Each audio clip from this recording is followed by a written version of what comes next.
thought, oh, Andreas, it's not worth it, you know, whatever. I would have never, you know, been able to connect with that person, or ever maybe. It's like you miss 100% of the shots you don't take, and there's like literally, well, the only downside is, and that's what I was gonna say, is that in some small cases, I have like maybe a handful of instances where it just happens in a manner where I would just, like, you know, devastated or whatever. And that kind of leaves a scar on everything else. So maybe like I'll have, like my gambling or my odds are maybe like, let's just say, I don't know, 90% of the time, 95% of the time, I get a decent neutral response. But 5% of the time or whatever, I get a bad response. Oh, I think they're calling me. Oh, yeah, okay. Log them in. And then, hello? Yes, hi, this is the Institute for Achievement and Learning. You just called a minute ago, but I just couldn't get to the phone. Yeah, oh shit, I can't. Oh, it was, a woman just called me, and I tried to add you, and I guess maybe because it's FaceTime audio, let me try that again, except using the regular. Try and call her. Okay, yeah.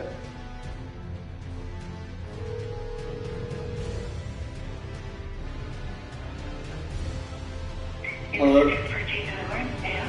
Hello, this is Andreas Newman, and I just wanted to inquire about possibly, I saw, I'm part of, I signed up, and I saw my coach, Honey Friedman, today, and I have nothing against her, she's a wonderful woman and everything, she seems completely fine, you know, like, completely respectful, and, you know, courteous and everything, but just personally with me, I really don't felt like I jived with her or whatever. Oh, okay, that's fine. That happens all the time. Don't worry about it. What is your name? Andreas Newman. Spell the last name. Neumann.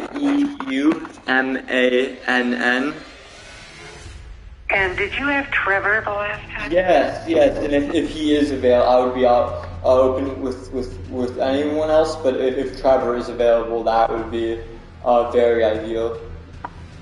Okay. Give me your phone number, Andre. It is 203 666 7201, and yeah. Say it again. It broke up. After 6 was the last 7201. 7201. Okay. Someone will reach out to you either today or tomorrow, and see if we can make that change for you. I don't know that it will be Trevor, but it could be. Yeah, Trevor would be my first choice, but if it's someone else, that's fine. But I really, really appreciate that. And again, nothing against Honey or whatever. It's just, you know, some people, I don't know, they're just, you know, just in certain dynamics, they have different chemistries or whatever, and they click there. Absolutely, we understand that. It happens all the time. And it's probably me, honestly. It's probably my fault. No, don't think that. Don't think that at all. And give me your email. My Lynn one? Yes, please. A Newman, NEUMANN at email dot lynn.edu. At lynn.edu? Sorry, at email.lynn.edu. Say it again, your phone keeps breaking up. Sorry. Email dot lynn.edu. Okay. I'm going to give this to Melissa Knight, who is the Senior Director of the Coaching Department, and then she can get back with you either through your email or by phone, and once she's switched up the coaches, and let you know what's going on. And you can also text or email her if you would like at mnight, which is KNIGHT. At Lynn, it would be mnight@lynn.edu. But I'm going to send her an email now just so she'll know, and she might not get it accomplished until tomorrow. Okay, thank you so much. I appreciate it. Sure. I apologize for the inconvenience. Oh, no, it's fine. Don't worry about it. I'll let her know. Thank you. Alright, thank you. Bye-bye. Hello? Hey, it went well. How'd it go? I was able to talk to a woman, and then she even saw that I used to have Trevor or whatever, and then it sounded like she was even going to try to make the extra effort to get Trevor, but I guess I'll see to tomorrow. But she said, yeah, I obviously can't guarantee you Trevor, but yeah, she's by tomorrow I should hear from, I guess, Melissa Knight or someone, I guess the head of the program. When we spoke to them, Andreas, when we spoke to them, one of the reasons why I thought that the plan, the intense plan that you signed up for was so good was because that could be the one that you actually could get the one that I like, yeah, otherwise a la carte should be fine. Right. So that's one of the reasons why you signed up for this intensive program. Trevor works under that program. Yeah, he doesn't do the a la carte, correct. Right. So I wonder if she knows that that's one of the reasons why you selected that program. But so how do things stand? She said she's going to try. Yeah. She said she's gonna she's just emailing Melissa Knight right now. Okay. And how often do you want to meet with Trevor or like any support person? Is it twice a week? Do you have something regular standing? It was supposed to be with her. It was once a week or whatever. That's what the schedule was. And then obviously you can use tutoring and stuff, but with not with them, not with the coaches, with like not random people, but like librarians or maybe older college students. Okay. How do you feel about once a week? Do you feel like you need twice a week? I don't know. Well, I think with Trevor or someone that's like open and stuff, I think they're able to, obviously if you need to come talk, I think they're, especially if it would be with Trevor, yeah, I remember him being pretty damn flexible. Okay. Because I do think that maybe twice a week, just a regular standing appointment twice a week, might be, because a week is a long time and you have 2 courses. So even if you have one course one day, let's say you have it Tuesday, Thursday, or you have it Monday, Thursday, or Monday, Wednesday. Monday, you can tackle the one that's most pressing. Wednesday, you can review the other one and just make sure, Yeah. Right? I would agree, yeah, because the less time to let stuff slip through the cracks. Yeah. And I'm a bit concerned because initially to my US Justice class, for a while, for like a hot minute, I had a B-, and then recently I saw my grade move to a C+. But I'm hoping what? Which course? The US Justice one or whatever. So, but the professor seems really nice, so hopefully I don't completely screw this presentation up. It's just a little bit of extra pressure on me, but whatever. What's it called? But the professor, Klotz, he seems very reasonable and willing to work with me, and he kind of understands the learning stuff, and I might be able to get some like extended time and stuff he was mentioning. He seems like a very understanding guy. So what that sounds good. So how do you mentioned something really important, and that was that you want to make sure that things don't slip through the cracks. What slipped through the cracks that made you move from a B to a C? Well, it was just, I think I was just maybe barely holding on to a B-, and then a couple quizzes I got one quiz I got freaking like a 60 on. Did you not study for that, or? No, what's it called? It was like a, what do you call it? To be honest, it was in like, we do at the end of class basically, it's like a review of everything, all the stuff we went through in the slides in class or whatever, and basically obviously everyone tries to finish as quick as possible, but it was kind of like I didn't want to be like the only kid there, just like staying. And I thought I had most of the answers. I wasn't like super diligent, but I thought I got a little cocky. Basically, it was a combination of being a little cocky and also since I thought I was a little bit cocky and thought I knew more than I knew. I wanted to, not be one of the last people there and do it, expedite it, if that makes sense. And so that was one quiz you didn't do so well on, right? Correct. And then what other assignments have been? And then I think there was just like another like a beer, like just there was just either one or two assignments where I got, you know, just slightly below whatever I had before that just ticked me just down one. But again, I really, as long as I don't bomb this, which I don't think I will, he liked the essay lots and this, what's it called, this presentation's more or less based off the essay, or presentation rather. So you wrote an essay, right? Correct. And yeah, that I did that shit all by myself. That was a fucking miracle. I mean, Xandreas, I'm so proud of you. You said something so powerful, and that is, you want to make sure nothing slips through the cracks. Yeah, that's a story of my life. Because again, my whole motto being younger was that, you know, I can just pretend it doesn't exist or whatever, and whatever, and live in, you know, bliss and ignorance. But that's not reality. That's not grown-up world. And so basically letting stuff slip through the cracks that's the start of me going into my kid world. You know, it doesn't exist or whatever. So I have to be aware of everything existing and not letting anything slip through the cracks and then manifesting while it's out of my sight into like a big thing that causes anxiety or you know, snowballing off of each other, making it worse. I couldn't have said it better. That's beautiful that you acknowledge this and recognize that, okay? That's the key to success, Xandreas, okay? Yeah.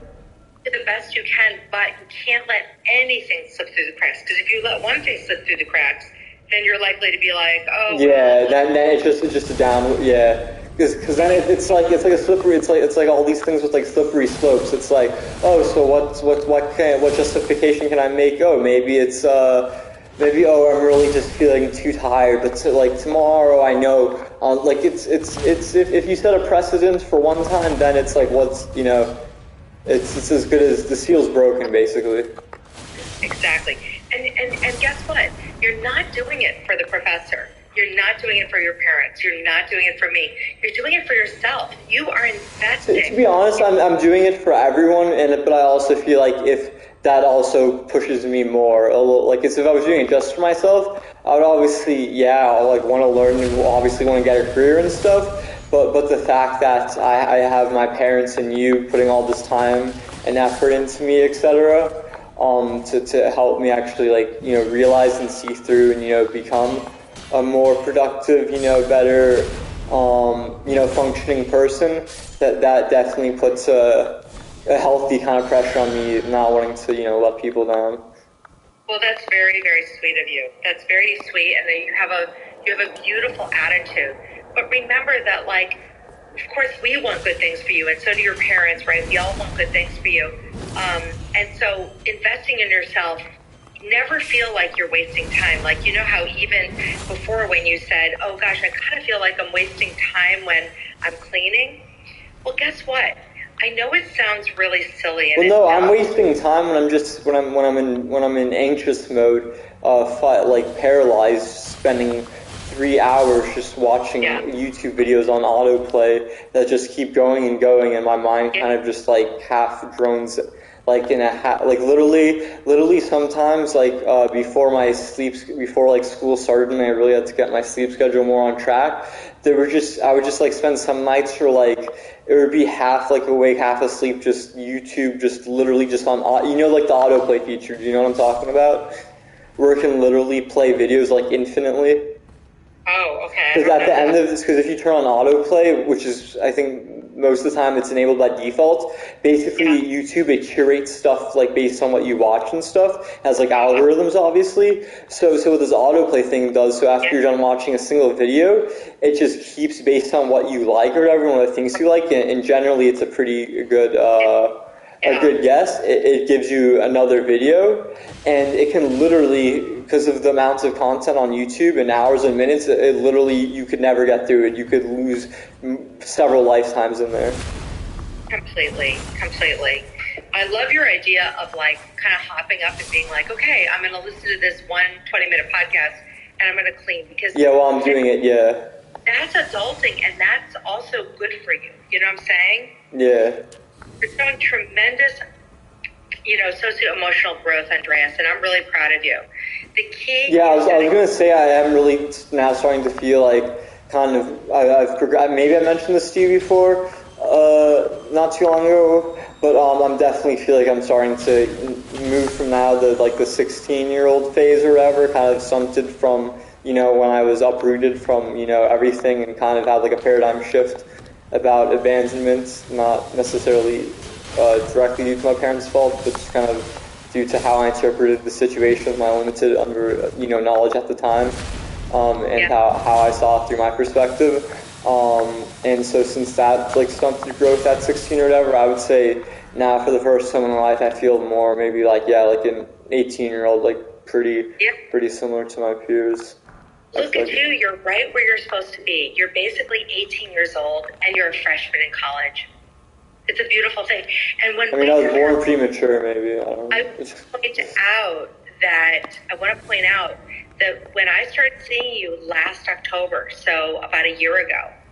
That's when I was that. Did you start seeing me, I think, right when I got taken off my meds, right? You know what, Andreas, it was a very scary time. Yeah.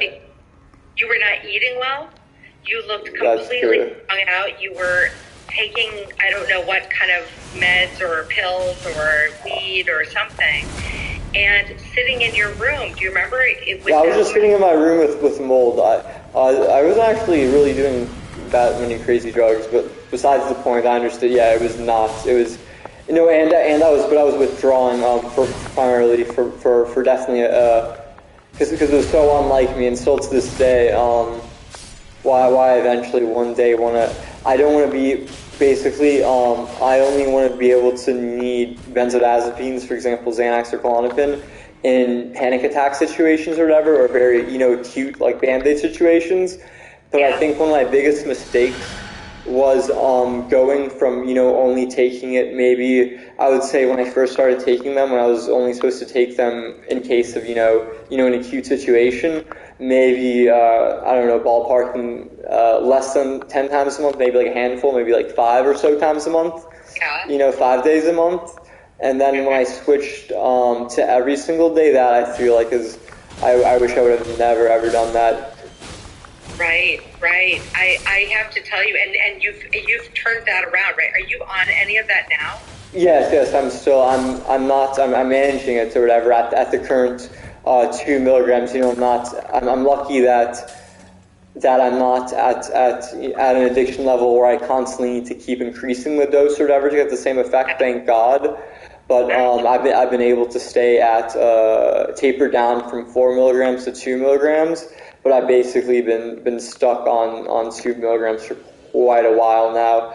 But the silver lining is, I guess, that I haven't been needing to go up. But I'm considering something. But honestly, I'm so scared. Please keep this between us or whatever. I might honestly want to go to just a detox program, to just not a whole big thing, where it's literally just a detox, so they can do an expedited, actually, so I'm not, because right now, if I were to go, several days without taking, I could probably I've gone days or two, I've gone probably maximum 2 days, I probably skipped 2 days occasionally without taking any benzodiazepines or whatever. Okay. But by the 3rd day, if I haven't taken any, I start to it's really, I'm just not me. Okay. And so you usually take it every day? Yes. But there'll be some days, again, I would say at most I'll skip 2 days, but after 2 days, then generally that's when the side effects start to... The first term of school, so that you can feel a sense of accomplishment. It's really important that you fight for those B's. Okay? It's really important that you fight for B's. Why? Because then you have some cushion. You don't want to get close to, and you want to invest in yourself. So tell me a little bit about, you wrote that paper all by yourself? Yeah. Did you read it? No, did I send it to you? I don't think I sent it to you. No, you didn't, but I'm just hearing this, and I'm just so impressed by you. That's amazing. You could have done that 2 years ago, or even a year ago. Yeah, no, all it took was basically a small amount of Adderall and the realization of, Xandreas, if you don't do this, You are fucked. So when did you turn it in? Do you know what grade you got? I got a 72. Okay. All right. You know what? It's a start, Andreas. And you know what? You could not have done that a year ago. So you are showing tremendous growth that you forced yourself to do that.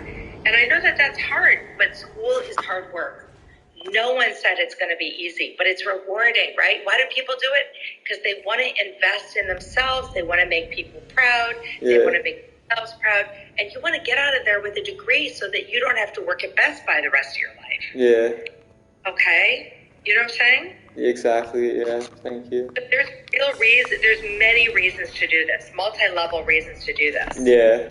No, honestly, and again, when I had that psych test or whatever, and that was like a wake-up call when my spelling level was like on a fifth, or like my spelling level was on like a second grade, and my math was on like a fifth grade or whatever. Like I want to at least be freaking like a GED level or high school grad for most of my subjects. Like, come on, even just for myself personally. You're very bright, and you see it.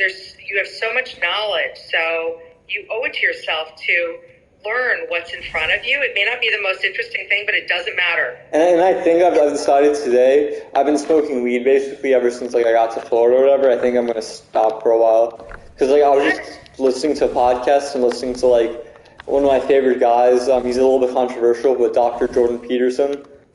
I don't know why do you like him? If you're familiar with him? I'm not, but tell me about him. You should look into him. He's pretty controversial, but he's actually the first ever guy. He's like a very much so like he has like a book called 12 Rules for Life. Actually, let me see if I still have it or whatever. It's like one of the only books I'm starting to read or whatever, and it really helps me out. I think a lot of the stuff you got his prominence kind of starting helping with young men or whatever, who are kind of like root dwellers or whatever, basement dwellers. Well, rules for life, okay. So rule number 1 is stand up straight with your shoulders back. Rule number 2 is treat yourself like someone you're responsible for helping. Number 3 is make friends with people who want the best for you. Number 4 is compare yourself to who you were yesterday, not someone who else is today. Rule 5, do not let your children do anything that makes you dislike them. Not exactly true. Rule 6, set your house in perfect order before you criticize the world. Rule 7, pursue what is meaningful, not what is expedient and expedient. Rule 8, tell the truth or else you don't lie. Rule number 9, assume what? Yeah. Rule number 9 is assume the person you're listening to might know something you don't. 10, be precise. 8, tell the truth, don't lie. 9 is assume the person you are listening to might know something you don't. 10 is be precise in your speech. 11 is do not bother children while they are skateboarding. And then 12 is pet a cat when you encounter one across the street.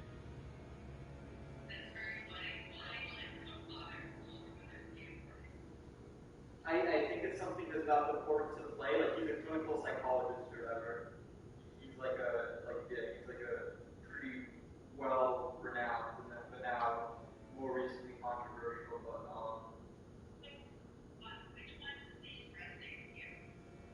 definitely stand up straight with your shoulders back.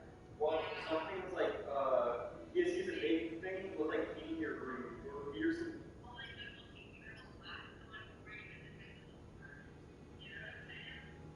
I don't think I'm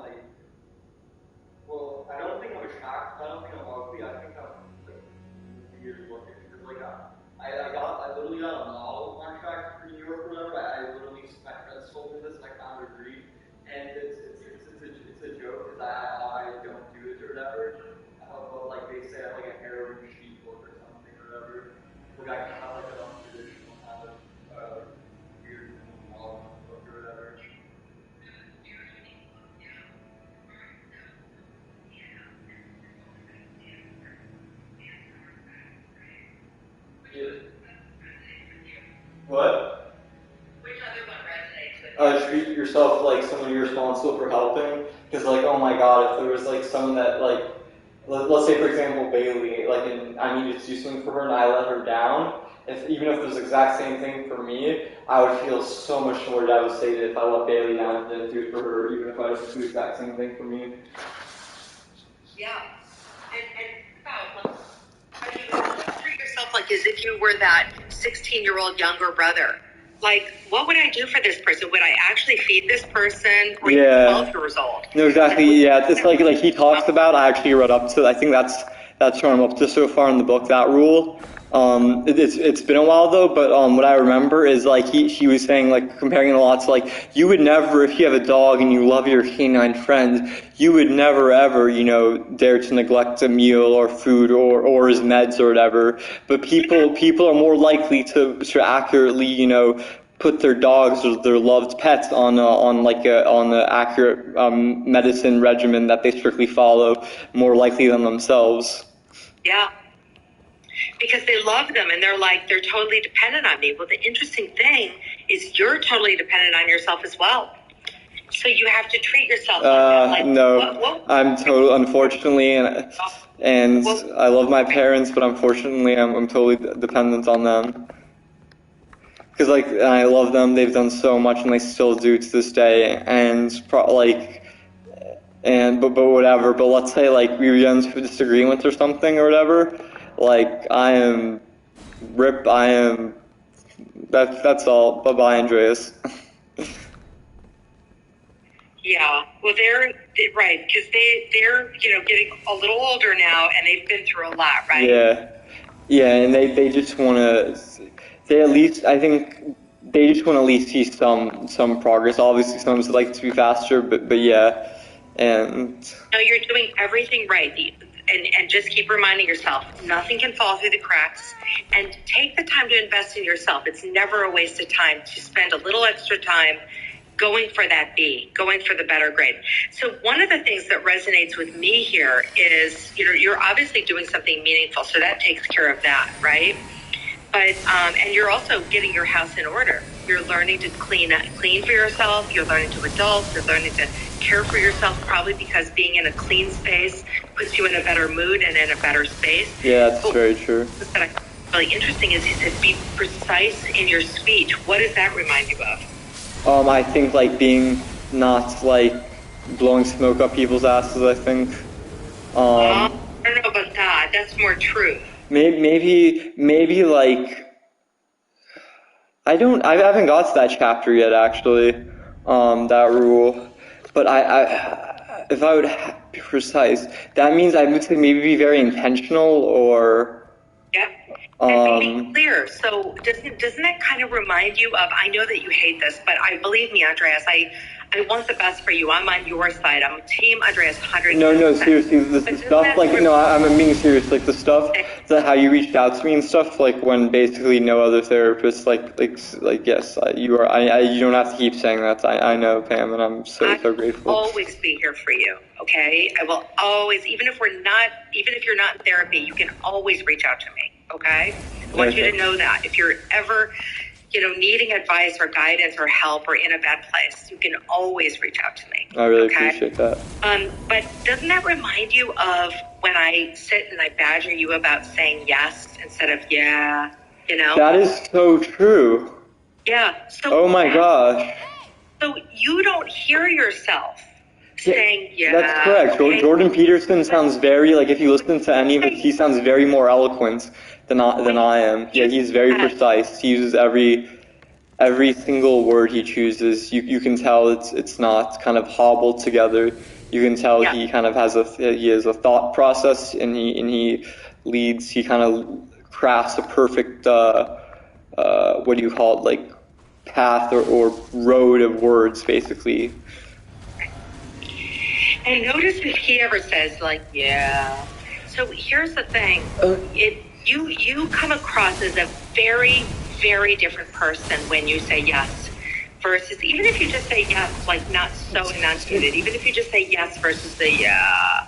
No. If I would do it, it would be to be for the enunciation and because sometimes I have to admit, if I don't really try to not say yes out of purpose, out of what's it called, like purposefully, you know what I'm saying? Yeah. But if I will have to say, I think a subconscious reason why I may sometimes do it is to give off an allure of like, this guy doesn't really care ever. He doesn't really care what other people think about him. He's kind of laid back, because that's the exact opposite of what I am. I am very super sensitive. Yeah. I do care about what people think. Well, that is a very easy change. And I promise you, I'm pretty smart when it comes to this stuff. You will come across 110% differently to everyone. No, but I'm saying, so if I'm more like yes and whatever, more present or whatever, then that puts me more like not like a presence there or whatever, versus like versus like I'm like, yeah, I'm just like, you know, just that guy's, you know, like that stereotype of that guy in school. He's just kind of like, he doesn't really care, you know, nothing you say, like, yeah, he's not even trying or whatever. Because obviously a lot of reasons why, me including, and I think a lot of people, like people I've noticed like Bailey or whoever, they just don't want to, they won't even try because they're scared of failing or whatever, so they just put on an act of, you know, I don't care or whatever, even though they do, but, you know, it's for and guess what? You are really developing a solid core confidence in yourself through these baby steps. That would be true. Baby step. You know, remember when we first started this, you were kind of like, well, I don't really see the point. Like, how's that going to change my life? But the baby steps, they compound. Yes, they are. Yeah. Oh, yes. I've been following I don't even, to be honest, I haven't been following a strict routine for the whatever, but every single day I've been brushing my teeth, I've been getting up, I've been showering. I don't have any like formal, like it has to be like at this point, but I wake up at, you know, not, like don't have like a timer in the shower type, you know, thing or whatever, where it's like a block schedule like it was earlier this year or whatever. But I've been without even trying, just because I've been doing it, and because I know, you know, that's kind of how I'm not going to go to school, you know, without taking a shower, etc. Or without brushing my teeth. That's just kind of been what it is. I am so impressed with you. Those baby steps, brushing your teeth, showering, getting to class, you know, making sure that you make your appointments, spending 10 minutes to, you know, put on a podcast and just clean a little bit so that your space is tidy. You can think clearly. You're taking care of yourself. It's so, I mean, literally, the world is your oyster. Yeah. You can do anything. Because of these baby steps, they're all compounding. You are doing so beautifully well, Xandreas. Thank you. And there's going to be days where maybe you struggle, or maybe a grade comes back that's, you know, but I want you to go for the B's. Put the extra effort into yourself because you're worth it, okay? Yeah. And remember, when it feels hard, remember, learning is hard, and school is hard. It takes a lot of work, okay? But do it because you are worthy. You can do it, and you are worthy. Okay, I'm just so incredibly proud of you. Thank you, Pam. I hope you're proud of yourself. Do you feel proud of yourself? Yes, I still feel like I'm obviously I haven't reached my skill ceiling, my full potential. Obviously, I don't think maybe any of us will be aware when we do, but I definitely. Look, I'm in my 50s. So I'm not sure I've achieved my full potential, because we're always growing. Your lifelong. Yeah, that's true. You know, don't expect. There's no real end. Enjoy the process, right? Yeah. And you're gonna, at the end of this, you know, at the end of each year, you're gonna develop more competency, and then you're gonna have a degree. There's a lot of good stuff along the way. Yeah. I'm really, really impressed. So she said that she's going to get back to you. I would really press that you meet with this Trevor twice a week. Well, hopefully if it's Trevor, but if it's not someone else, hopefully I'll give them the best shot, and I'd be pretty damn surprised if two people I don't jive with in a row. Okay. I mean, that might be the case, in which case me and my parents, or maybe me primarily, is probably going to have to be like, hey, you know, I basically did this just so, because I basically knew that one of the options was a good one. Otherwise, I would have just done a la carte. Yes. That was probably the biggest reason to go with the intensive so that you could have 2 appointments with Trevor set up, and that way you would have regular standing appointments. You could regularly, even if you don't have that much to work on, there's always something. Yeah. Okay.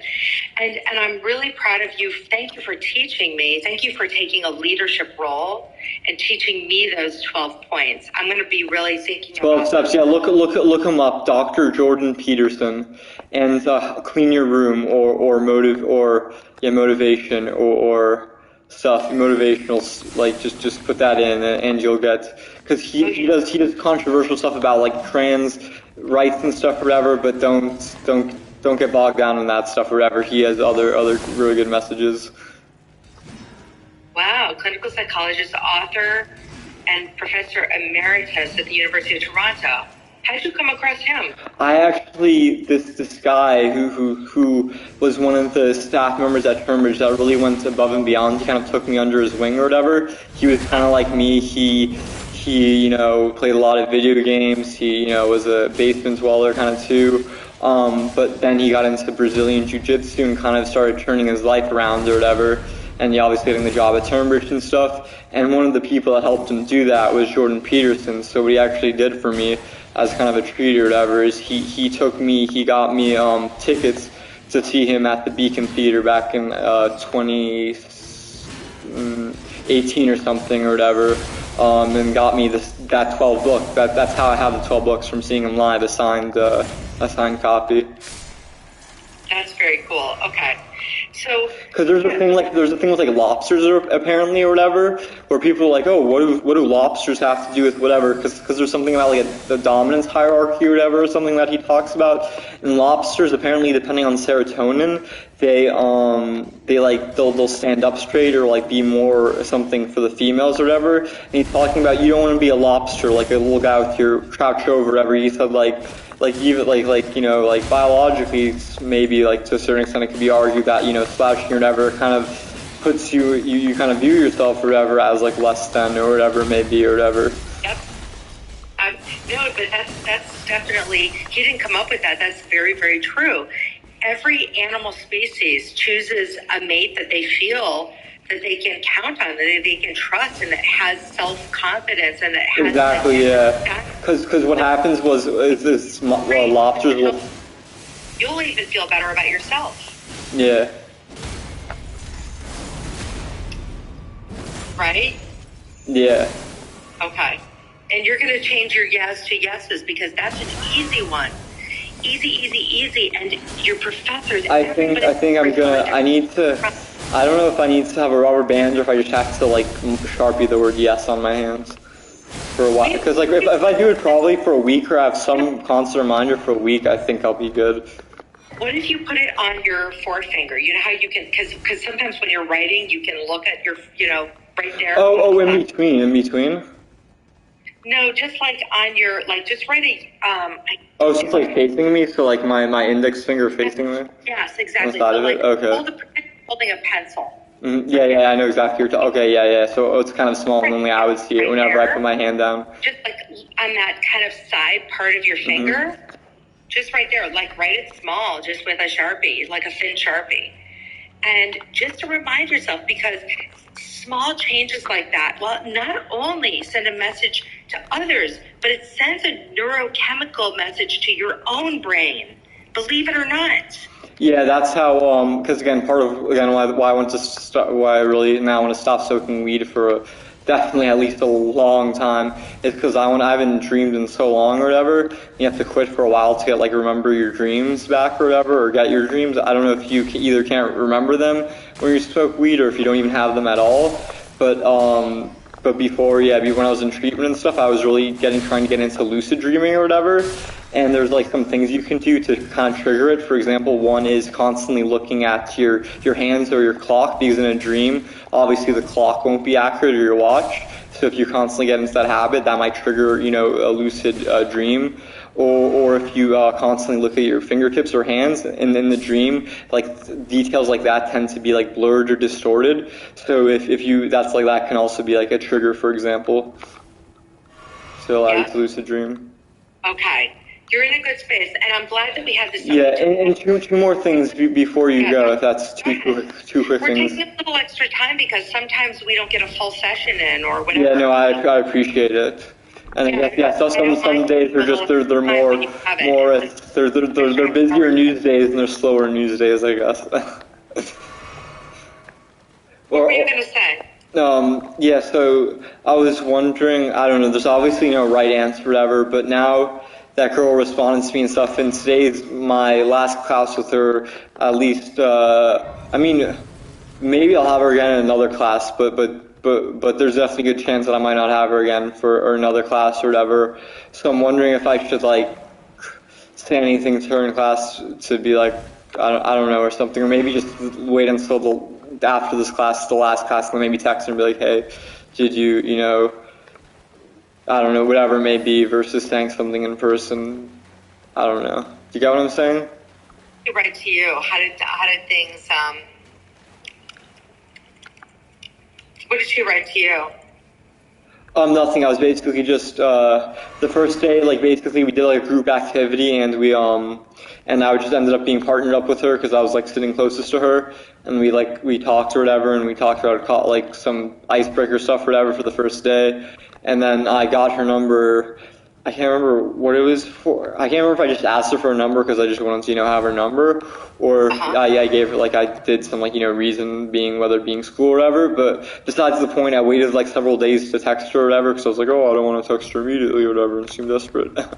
But then I think she either forgot about me, but it was like a week later or whatever, and then I said, oh, it's Xandreas, by the way, if you don't remember me, and she didn't respond to that for a while, and I think I might have texted her something else, and then finally today I texted her, hey, did you do that presentation thing yet? I have like a question about it or whatever, and then she said something along the lines of, yeah, I did, what exactly did she say?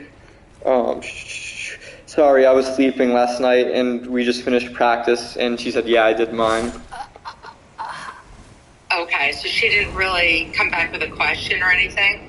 Yeah, I guess she apologized for not responding, saying she was sleeping, but yeah, whatever. Okay, all right.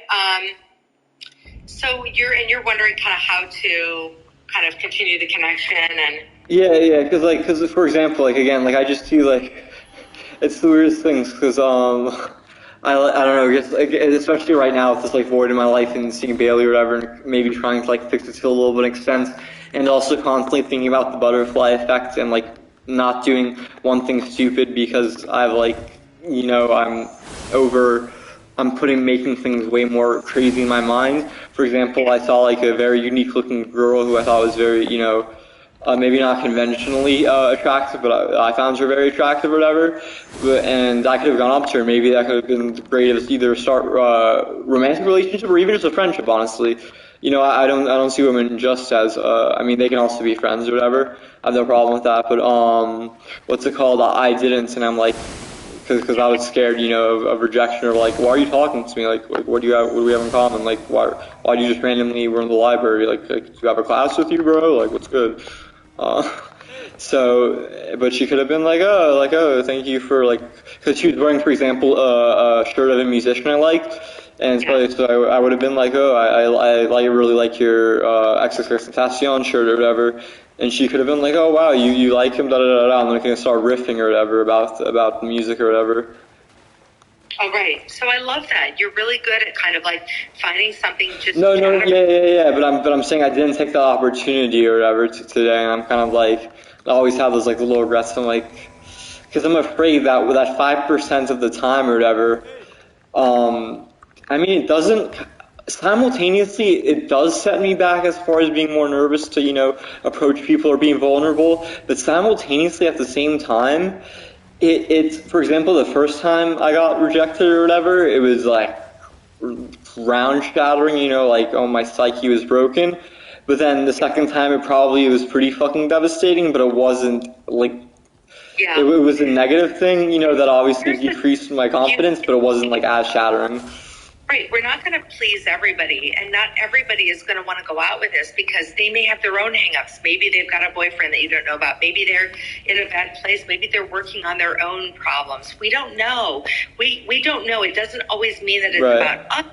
they say no. So find something to do on campus. Like maybe there's some sort of music venue, and why don't you just reach out and be like, hey, I saw this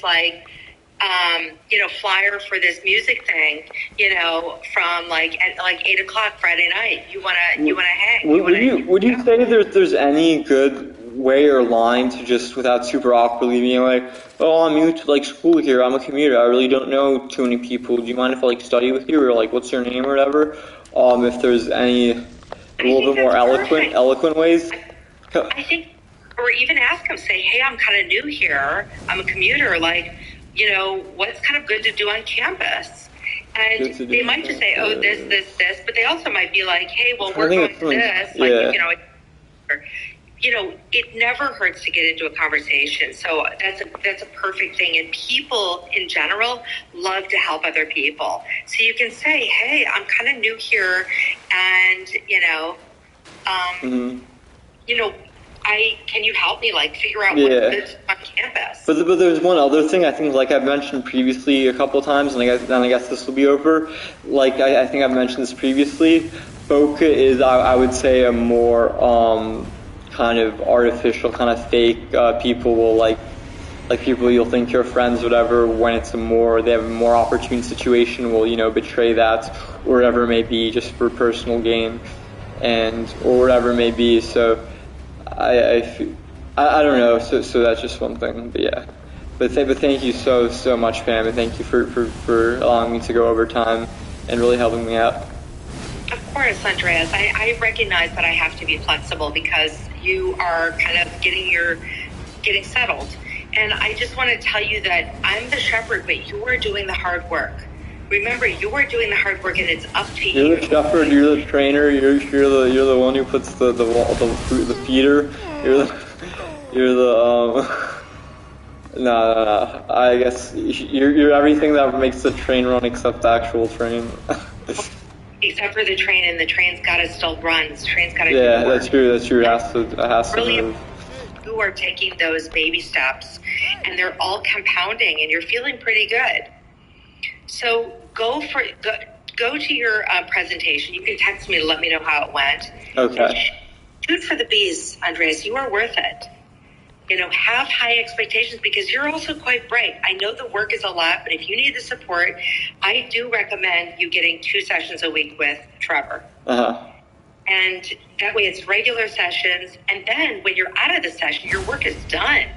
Then you can go out and have a good time. Yeah. You won't home and be like, oh, I gotta, right? You'll have a little. All right, I'm gonna run. All right. Well done. See you next week, okay? All right. Bye-bye, Pam. Thank you so much. That was such a good convo. Okay, I'll be thinking about you. Bye. All right. Bye-bye. All right, I gotta get my runes, boys. Sorry for that. That was my therapy call. I know. I fucked the dime piece, but a fucking nickel rejected me. So now I'm scarred for life.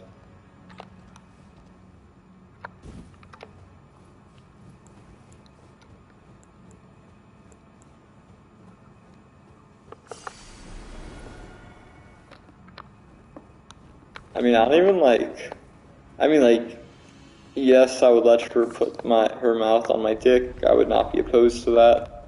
But I wasn't even trying to fuck, bro. I feel like that shit probably smells like fucking fish. I feel like the pH balance of that shit was probably off. Oh, fuck my life, bro.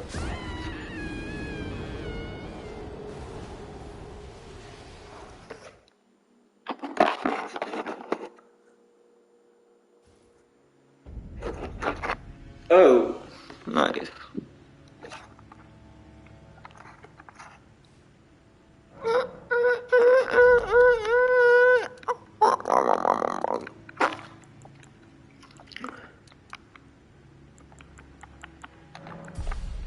I need to be more in touch.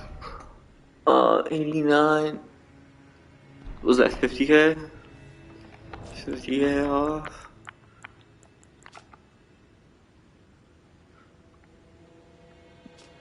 Let's go. 22. 2 more of those. Wait. Am I? No, I am. Yeah, okay.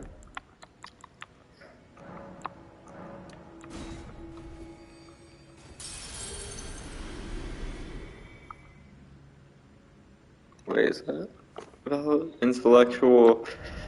Oh. 2,000. Wait. Or 20,000. 20,000. Yes. You select number 2. You select number 2. Yes. I gotta piss. That's probably gonna be just shy. Right. Oh, nice. Intelligence 66. Feeling 66. Fuck. Piss.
Well, there's